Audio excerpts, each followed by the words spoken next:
உங்களோட monthly medicines with 20% discount and free டெலிவரியோட வாங்கணும்னா உடனே சக்தி ஃபார்ம் ஆப்பை டவுன்லோட் பண்ணுங்கள். மக்களவை தேர்தல் முடிவுகள் அதிமுகவினரை சோர்வடைய செய்யாது என்று அக்கட்சி பொதுச் செயலாளர் எடப்பாடி பழனிசாமி தெரிவித்துள்ளார். அதிமுக கூட்டணி வேட்பாளர்களுக்கு வாக்களித்த அனைவருக்கும் நன்றி தெரிவித்துக் கொள்வதாக எடப்பாடி பழனிசாமி வெளியிட்டுள்ள அறிக்கையில் தெரிவித்துள்ளார்.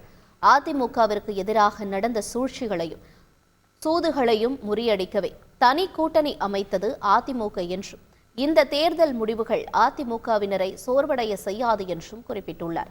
2026 சட்டமன்ற தேர்தலை எப்படி எதிர்கொள்ள வேண்டும் என்பதற்கான பாடமும் படிப்பினையும் கிடைத்திருப்பதாக எடப்பாடி பழனிசாமி கூறியுள்ள நிலையில், மக்களவை தேர்தலின் போது அயராது உழைத்த அதிமுக நிர்வாகிகள் மற்றும் தொண்டர்களின் உழைப்புக்கும் தியாகத்திற்கும் என்ன கைமாறு செய்ய போகிறேன் என கண் கலங்குவதாகவும் அந்த அறிக்கையில் எடப்பாடி பழனிசாமி தெரிவித்துள்ளார். உங்களோட monthly medicines with 20% discount and free டெலிவரியோட வாங்கணும்னா உடனே சக்தி ஃபார்ம் ஆப்பை டவுன்லோட் பண்ணுங்கள்.